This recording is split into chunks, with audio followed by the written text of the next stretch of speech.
Guys what's up, welcome to my channel steno tubers. तो आज मैंने चूज़ किया है टॉपिक क्लोज पैसेज। तो आज मैंने लिया है एमबी से एमबी पब्लिकेशन का क्लोज पैसेज। आइए चलते हैं, इसको सॉल्व करते हैं और देखते हैं कि कैसे अगर कोई वोकैब फंसती है तो उसको बिना इसकी मीनिंग जाने हम ये क्लोज पैसेज सॉल्व कर सकते हैं। ठीक है, सबसे पहले करना क्या है, हमें सबसे पहले पैसेज को रीड करना है। तो आइए रीड करते हैं। Over the years Blitten dash for a lot of things, especially for being dash and creating two-dimensional characters। तो over the years मतलब कई सालों से जो ब्लिटन है, ब्लिटन कोई पर्सन या कोई लेडी कोई भी हो सकता है। तो dash for a lot of things, अब क्या था, कई कई सारी चीज़ों के लिए उसे क्या किया गया क्या नहीं वो आगे पता चलेगा। स्पेशली फॉर बीइंग, स्पेशली किस चीज़ के लिए, डैश क्या होने के लिए बाद में पता चलेगा। And creating two dimensional characters, पहला तो इस चीज़ के लिए उसे किया जाता था, क्या किया जाता था पता नहीं। दूसरी चीज़ कि जब वो जो कैरेक्टर वो बनाता था, क्रिएट करता था या करती थी, टू डायमेंशन मतलब दो प्रकृति के, मतलब ठीक है, दो तरफा कैरेक्टर जो थे उसके लिए भी। But for many of us, लेकिन हम में से कई लोगों के लिए, the name brings up the nostalgia of rainy afternoons.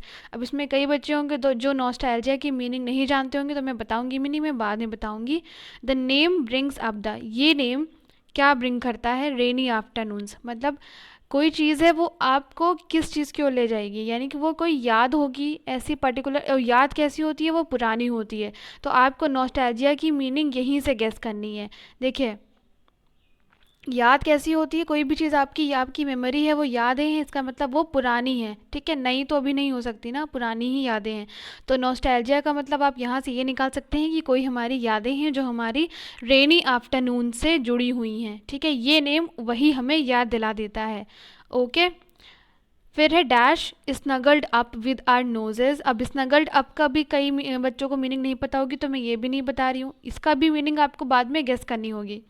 With our noses in her books, देखिए अब हर आया है, हर से आपको ये समझ में आ गया कि ब्रिटन जो है वो कोई लेडी हैं। ठीक है, तो विद आर नोजेज मतलब हमारी जो नोजेज थी इन हर बुक्स, बुक्स यानी अब आपको इतना समझ में आ गया कि अगर वो बुक्स के बारे में, उनकी बुक्स के बारे में बात हो रही है, तो इसका मतलब वो कोई राइटर होगी। ठीक है, किसी बुक की।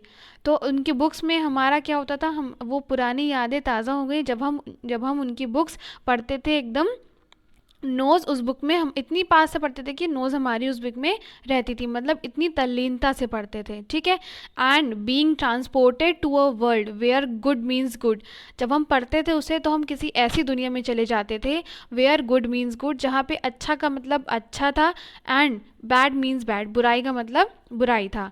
ठीक है, with nothing dash between, with nothing मतलब और कुछ बीच नहीं था। ठीक है, अब डैश यहाँ पे आपको बाद में फिल करना है।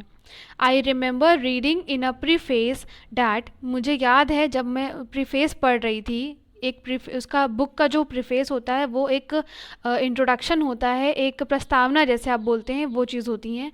That many girls had written asking, क्या था, मैं क्या पढ़ रही थी उसमें, मैंने ये पढ़ा था, मुझे याद है कि उसमें लिखा था कि कई सारी जो गर्ल्स हैं उन्होंने, many girls had written asking written how, कई सारी गर्ल्स हैं, गर्ल्स थी, उन्होंने ब्रिटन को ये लिखा था, क्या पूछा था, dash how dash could enrol at Malory towers और सेंट क्लेयर्स, कैसे वो वहाँ पे इनरोल कर सकती हैं, कहाँ पे, कोई टावर होगा, कोई जगह होगी, और सेंट क्लेयर्स। ठीक है, देखिए ये जो वर्ड्स होते हैं थोड़ा ये बाहर के लगते हैं, फॉरेन वर्ड्स लगते हैं, तो इसीलिए आपको थोड़ा डिफ़िकल्ट लगने लगते हैं, बट इसमें डिफ़िकल्ट कुछ भी नहीं होता। तो आपको अब इसका पैसेज का मीनिंग समझ में आ गया, इतना समझ में आया कि ब्लिटन कोई एक लेडी है, वो बुक लिखी, उन्होंने बुक लिखी थी, एंड वो बुक हम पढ़ रहे थे, हमने पढ़ा था, उसमें से हमें कुछ ऐसी चीज़ें मिली जिसने हमारी यादें ताज़ा कर दी। ठीक है, अब आपको इसको फिल करना है। तो सबसे पहले चलते हैं, over the years Britain dash for a lot of things. तो सालों से ब्रिटन को क्या किया जाता था, या तो उसको जैसे कोई ऑथर होता है, या तो उनको क्रिटिसाइज करते हैं, उनकी आलोचना करते हैं, या तो उनको उनकी तारीफ़ करते हैं, उनको अप्रिशिएट करते हैं। ठीक है, तो ऑप्शन चेक करते हैं। पहला ऑप्शन है has been criticised, has been criticising, has been criticised, या हैड बीन क्रिटिसाइजिंग। अब देखिए हैज़ हैव के साथ या हैड के साथ हमेशा थर्ड फॉर्म आती है। और बी की थर्ड फॉर्म होती है बीन, ठीक है। तो यहाँ बीइंग वाले जितने भी ऑप्शन है वो तो ऑलरेडी कट हो जाएंगे, ठीक है। देखिए, तो आपका बचा क्या, सिर्फ बीन बी ऑप्शन में आया है, हैज़ बीन क्रिटिसाइज्ड, तो यही ऑप्शन आपका सही होगा, ठीक है। नेक्स्ट हमारा है स्पेशली फॉर बीइंग डैश। अब देखिए, स्पेशली फॉर बीइंग डैश क्या होने के लिए, देखिए क्या क्या चीज़ ऐसी, जब आप किसी पर्सन को कोई चीज़ बोलते हैं, उसको डिफाइन करते हैं, किसी, जब आपने ये सुना होगा कि आप किसी पर्सन की क्वालिटी बता रहे होते हैं तो वो एडजेक्टिव होता है उस जगह पे। जैसे आपने कहा कि वो लड़की मोटी है, ठीक है, she is a fat girl, तो वहाँ पे जो गर्ल का जो एडजेक्टिव जो उसकी विशेषता बता रहा है वहाँ पे वो फैट होगा, डैट मीन्स एडजेक्टिव, ठीक है।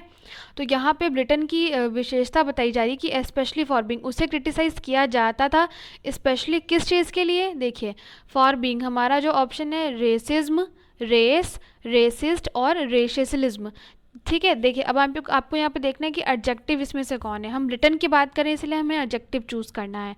तो यहाँ पे रेसिज्म, जहाँ पे ISM लगता है, ये तो हमारा हो जाता है नाउन, ठीक है, ये आपको ध्यान रखना है। तो ये ऑप्शन ऑप्शन तो ऐसे ही कट गया। रेस भी हमारा, दौड़, ये भी हमारा नाउन है, तो ये भी ऑप्शन हमारा कट हो गया। अब यहाँ पे भी ISM लिखा है तो ये भी ऑप्शन हमारा कट हो गया। हमारे पास बचता है रेसिस्ट, सिर्फ और सिर्फ रेसिस्ट, एंड IST लगा है, डैट मीन्स ये एडजेक्टिव भी है, ठीक है। तो इसको क्रिटिसाइज़ किया जाता था किस लिए, रेसिस्ट होने के लिए, ठीक है, भेदभाव करने के लिए, एंड क्रिएटिंग 2 डायमेंशनल कैरेक्टर्स, ठीक है।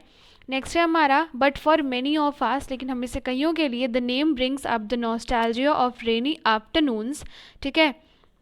अब देखिए, यहाँ पे आपको देखना है कि आफ्टरनून्स हमारे मतलब वो यादें ताज़ा हो जाती थी जो रेनी आफ्टरनून्स में हम क्या करते थे, डैश स्नगल्ड अप, स्नगल्ड यहाँ पे वर्ब आई है। अब आपने ये भी पढ़ा होगा कि अगर कहीं पे वर्ब आई है तो वर्ब को जो क्वालिफाई करता है वो होता है एडवर्ब, ठीक है, इसीलिए एडवर्ब, यहाँ इसको बोलते हैं एडवर्ब, वर्ब को जो क्वालिफाई करता है उसको बोलते हैं एडवर्ब, ठीक है। अब आपको देखना स्नगल्ड यहाँ पे वर्ब है, तो आपको देखना ये है कि यहाँ पे इसके पहले एडवर्ब ऑप्शन में है या नहीं है। तो लेट्स चेक आउट, 136 पे देखते हैं। देखिए, कोजीनेस, अगर मैंने बोला अगर NESS, ये आपने रूल पढ़ा होगा, अगर ये किसी वर्ड में लगता है तो ये बन जाता है नाउन हमारा, तो ये तो नहीं हो सकता एडवर्ब। कोजिएस्ट, ठीक है, कोजिएस्ट हमारी हो गई सुपरलेटिव डिग्री, एंड यहाँ पे कोजिएस्ट का कोई मीनिंग नहीं निकल रही है, तो ये भी हमारा ऑप्शन हो गया रॉन्ग। हमारे पास आता है कोजिंग, तो यहाँ पे देखिए ये भी एडवर्ब नहीं हो सकता। हमारे पास सिर्फ एक ऑप्शन बचता है कोजिली, कोजिली मतलब हो गया आराम से, जैसे कोजी, COSI एक वर्ड होता है, उसका मतलब भी कोजी होता है, आराम होता है। तो आराम से कोजिली स्नगल्ड अप, मतलब स्नगल्ड का मतलब होता है आराम से लेटना, आराम से लेट के दोपहर का टाइम रहता था और बारिश होती रहती थी, ठीक है। Snuggled up with our noses in her books, हम उनकी बुक्स को पढ़ने में इतने लीन रहते थे, ठीक है। नेक्स्ट हमारा है and being transported to a world, और हम ऐसी दुनिया में खो जाते थे where good means good and bad means bad with nothing, जहाँ पे अच्छाई का मतलब अच्छाई रहता था और बुराई का मतलब बुराई, और कुछ नहीं बीच में, और कुछ भी बीच में नहीं रहता था। तो यहाँ 137 में आपको सिंपल सी बात है इन बिटवीन ही यूज़ होगा। देखिए, इनसाइड बिटवीन का कोई सेंस नहीं है, ऑन टू बिटवीन भी, ये आपको प्रिपोजिशन में क्लियर हो जाएगा ये चीज़।